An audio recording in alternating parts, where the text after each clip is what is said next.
why would you want to move to some of these big provinces if you have an availability in smaller provinces? Hey Hi guys, guys! welcome back to our channel. If you're someone looking to immigrate to Canada, then I'm pretty sure that there's one question that's lingering in your head, which is what would it cost me to live in a country like Canada? Let's say monthly. So we are going to try our best to answer that for you in this video. I still remember when I moved to Canada first in 2016. I was doing the conversion from Canadian dollar to Indian rupee, and everything I was going through, I found it to be really expensive compared to India. I was comparing everything. If you are somebody who's done the same thing, please let us know in the comment section down below. So in this video, we are actually going to talk about two different categories. So what it would cost you to live in, popular cities like Toronto or Vancouver, which is what it would cost you to live in a city like Edmonton. So without further ado, let's get straight into the video. But before you go, guys, please make sure to subscribe to our channel and hit the bell notification so that you would know every time we post a video, and smash the like button so that other people will also get to know about the awesome content that we're making right here. Now let's get straight into the video again. Make sure to watch till the end of the video as we are going to give you the total cost, right at the end for you. So the first category we are going to start off with is groceries. Especially after the COVID pandemic, we have seen that the prices of every item in the grocery section has skyrocketed. Guys, one of our favorite items to buy in the grocery store is this potato chips. No, we are not being sponsored by them. But then, we started actually noticing the price increase right when we buy these chips. This chips used to cost us $1 to buy, let's say a year or so back. But at the end of the year, like last year, early this year, it was costing us like $1.25. And you must be thinking, well, it's only 25-cent increase, right? But if you actually look at it from a magnitude, it's like a 25% increase. That's a lot. Now imagine you going to your manager or supervisor and telling them, hey, give me a 25% raise. Are you going to get it? No, but then we have to pay this increased cost, and it's really getting expensive in Canada. This is not just with the potato chips or anything. If you're somebody looking for ethnic food, like say for example we are Indian, so we sort of tend to buy a lot of Indian groceries, dal, pulses, etc., and the prices of them, oh my god, you have to see it. It's generally on a very higher side, and with inflation it's just gone up so high. But eventually you have to give in, because that's something, that's the food that you've been brought up with, so you just can't live without that. So eventually we all give in and pay, and that increases your grocery bill for sure. We try to be very diligent when we grocery shop. We try to price match, which is something that Canada offers, where you can match with like some of the other stores. We try to see when there is a sale on the flyer or something, but still, as I said, like become really expensive.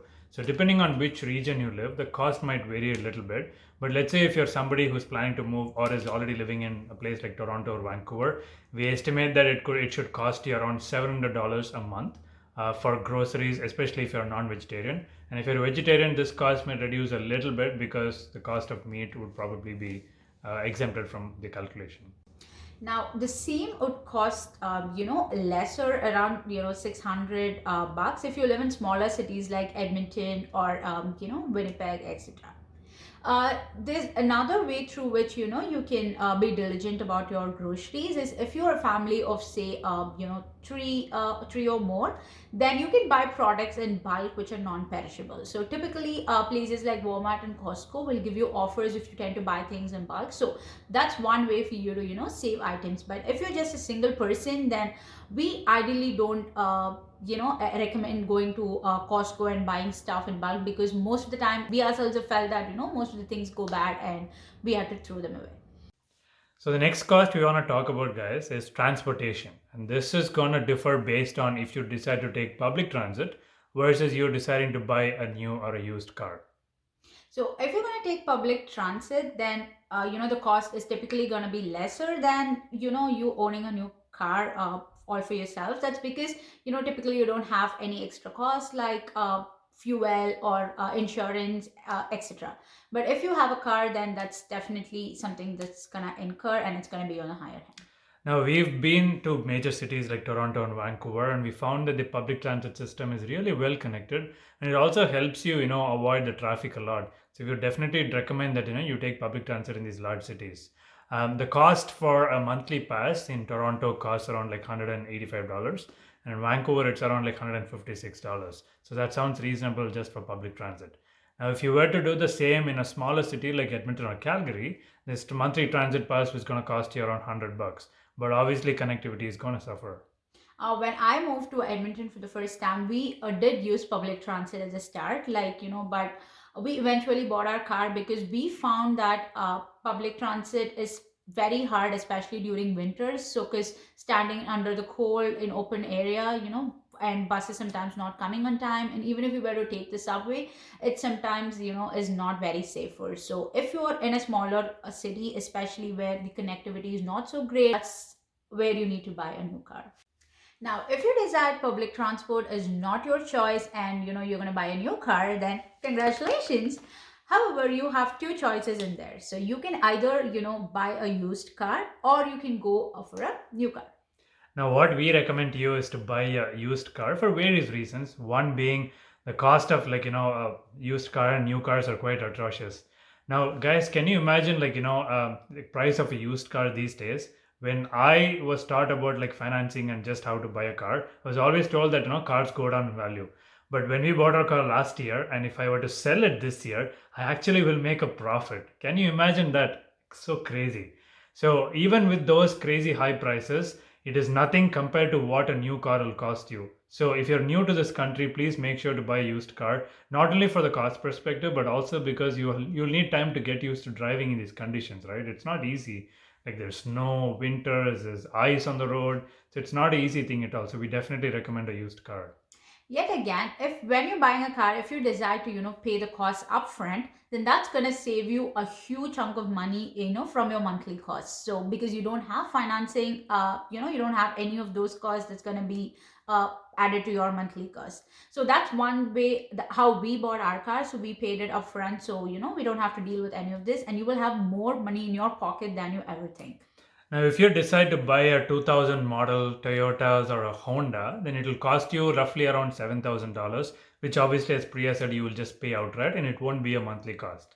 Now, if you were to, let's say, if you're focused on buying a new car and if you want to finance it, the average financing for a car, like for a newer car in the GTA area, is around like $500 per month for a contract for 84 months.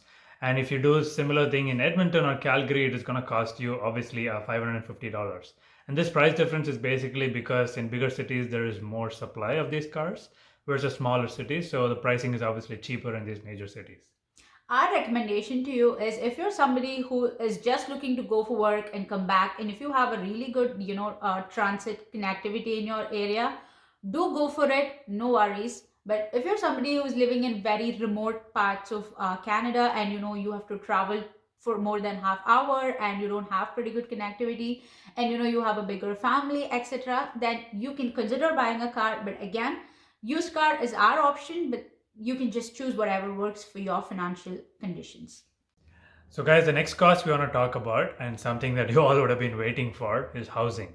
In terms of housing, you can either buy a house or rent a house. Now, I don't mean to scare you, but right now, both markets look crazy. If you're not aware, I was reading a recent report yesterday on rental prices. And do you know that, the price of rent has gone up around 70% in the Atlantic provinces, 17% in big provinces like Ontario, and around 8% in Alberta. Why would you want to move to some of these big provinces if you have an availability in smaller provinces? And if you're considering buying a house, do you guys know that right now we have the highest interest rates maybe in the last decade?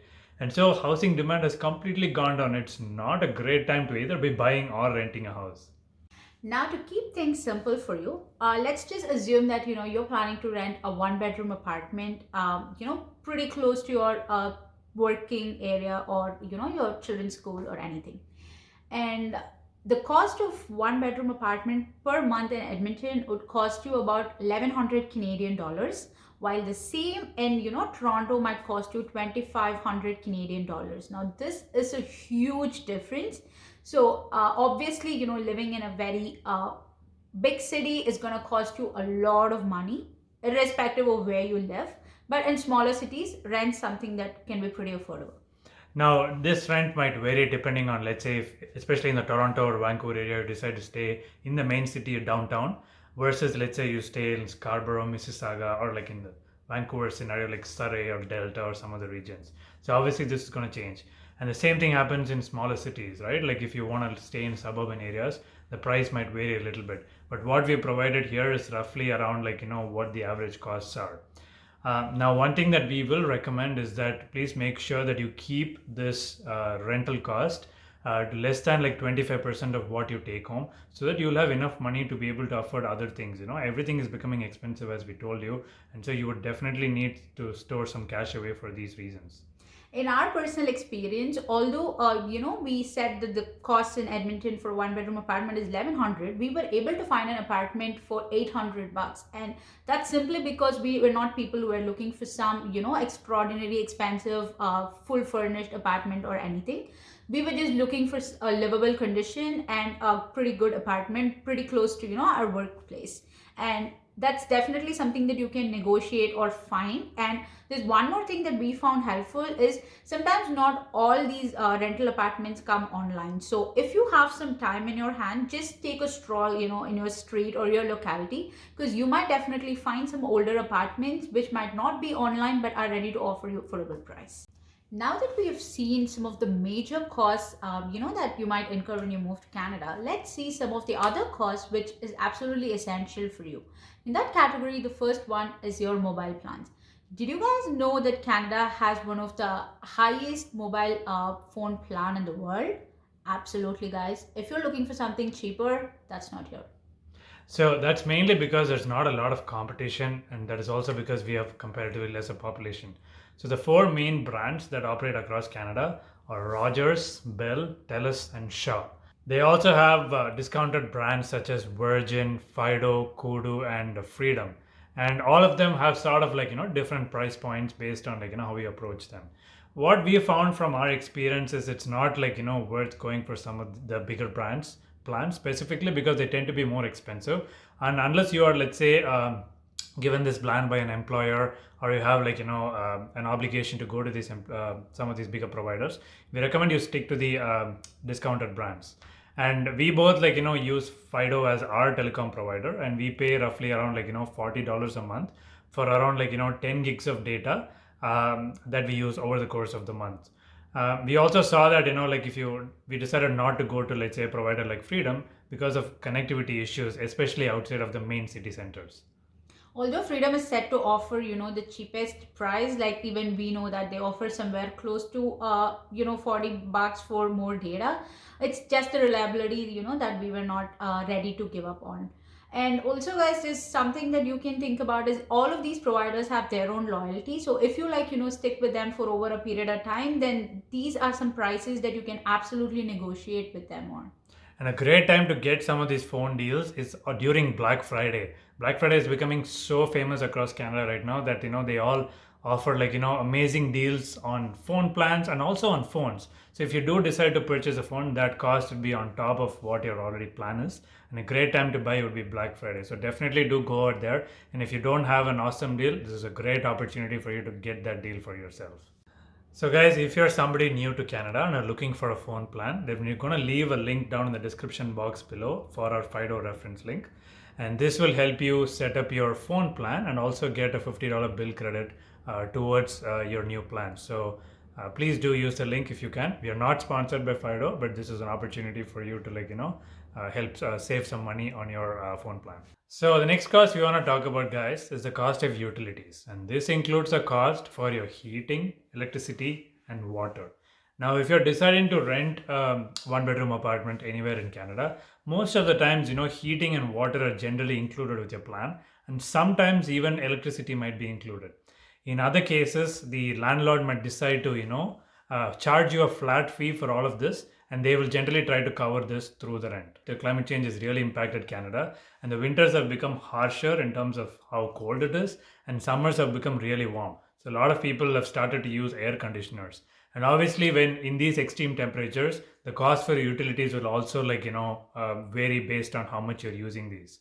If you're a resident of a bigger city such as Toronto, expect to pay around $170 a month for utilities if you're renting, and if you're paying from pocket. And the same would cost you around $115 a month average in smaller cities like, say, Edmonton or Calgary. So these are just average figures, and this will give you an idea of what will cost for utilities when you move to Canada. Next on list we have is the internet cost. So just like for the phone plans, there are not a lot of players in this space. So obviously the price is going to be a little high. So some of the major players in this area are Telus, Rogers, Bell, and Shaw. Although Rogers and Bell are not, available in every part of Canada, Telus and Shaw are pretty much, the major players in almost all cities. So the prices of internet, if you were supposed to, get like a good speed, would cost about $75 a month. Now again, this depends, on your loyalty to the brand, and you do have chances to, to negotiate, especially in times of, Black Friday or Boxing Day or things like that. You can definitely reach out to, some of these providers and negotiate your price to a much lower one. Now, the next on list we have is streaming service. Like, I don't know how you guys do it with Netflix, Amazon, Spotify, Disney Plus. Oh my God, guys, it's so hard to choose, something that you want, just having everything under one roof. It's like, it's definitely so hard for us. And Manoj and I have our own interests. So, it's not like we can just have Netflix only, or it's not like we can just have sports only. This is so hard. So how we try to combat the cost is we try to create shared accounts with our families. So this might seem a little cheap, but yes, that's the reality. So if you're somebody who does the same thing, let us know in the comment section. We'd love to have somebody like us. And so some of the stream services that we have, obviously, is one is like Amazon Prime, because it helps us get delivery also along with the streaming service. We also alternate between Netflix and Disney Plus depending on what movie is releasing where. And so one month we might subscribe to Netflix, the other month we might cancel this and move around. And obviously, as Priya said, I'm into my sports. So there are a couple of streaming services for sports here, which is DAZN or like, Fubo TV, especially for soccer, which is what I watch. So I pay around $20 there. So in total, like, we would estimate that, you need to budget around like $40 a month if you want to have like an array of streaming services, regardless of where you live in Canada. Now, the next cost we are going to consider is with respect to cars. So earlier when we spoke about, owning a car, we spoke about the fuel and insurance prices associated with it. So let's look into fuel. Now, if you're going to live, in some of the prairie provinces like Alberta, Saskatchewan, or even in Atlantic provinces, the prices might be slightly lower than what it would be in Ontario or British Columbia. So imagine if you were to go for a trip. Probably you'll do that in summer. So the prices of fuel roughly cost about $500 a month. Now, if you say, for example, live in Alberta, then that price could be slightly lower, say about 300 to $400. So for our example, we are going to consider that, the fuel prices in Toronto is going to be about $500 a month, and the same in Edmonton is going to cost you about $400 a month. The next cost we'll obviously talk about is insurance. There's only one advice that we have for you. Please don't get into an accident. The cost for insurance is so high that more than the cost of like you something happening to you, the cost of insurance claims is going to go up so much higher, and you will have a heart attack just from that. So if you are somebody who has experienced this, please let us know in the comment section down below. Now, obviously, the cost of insurance is going to vary depending on various factors, such as whether you have a new car or a used car, whether which part of the city you live in, whether there is a high crime area or not, and whether you have only third-party liability versus you have comprehensive or collision coverage. So all these will affect your costs. Now, as you can see on the screen, the various average costs based on which province you live in. So based on these costs, we're going to assume that if you're living in a major city, it's going to cost you around $1,600 to have a good insurance, while it's going to cost you around $1,000 if you're to live in, let's say, a smaller city. Now that we've discussed some of the absolutely essential costs, there are definitely going to be some miscellaneous costs that you might incur every month. Say for example, if you're somebody who loves to eat outside just like me, then dining is definitely going to be one cost that you might have to consider. Or if you're somebody who loves to watch your movies in theater just like Manoj, then that's definitely another cost which is going to get added up. Now, if you also have, people back home that you need to send money to, then this is going to be another additional cost, above whatever we discussed now. So in our example today, let's consider that, you have a miscellaneous cost of about $500 a month that you may incur in addition to all the other costs that we discussed before. So guys, now that we've spoken about all of the costs, we've come to the really exciting part of finding out what the total costs are if you're living in a smaller city versus a bigger city. Now, before we get into that, let's just recap all the categories we spoke about. The first category we obviously spoke about was groceries. Followed that up talking about the car costs. We're going to assume that in the first phase that you're going to buy a new car on financing, and then followed by, let's say, the fuel and the insurance costs, and obviously your rental costs, and then following that we'll have your streaming services, and then your utility bills, and then following the Internet, phone. and then obviously the final category is miscellaneous. Now, once we add all of these up, if you were to live in a smaller city in Canada, you would have around $4,465 per month as your cost of living.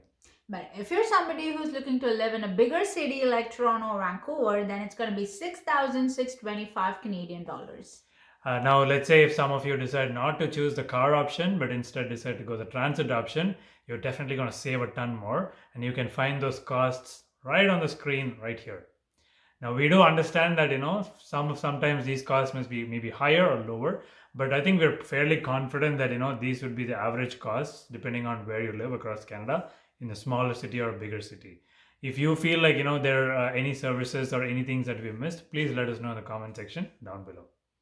Now that we've come to the end of the video, we hope that we have given you enough information on the costs that you might incur if you were to live in Canada. Now, if you guys again feel like there are additions to this, or if you have any questions that you want to let us know, please let us know in the comment section down below. In the meanwhile, please make sure to hit the subscribe and the bell notification icon so that you will get to know whenever we post these videos, and smash that like button so that other people will also get to know about this amazing video that we've made. Now stay tuned until we post our next video, and we'll see you shortly. Take Bye-bye. care guys. Bye-bye.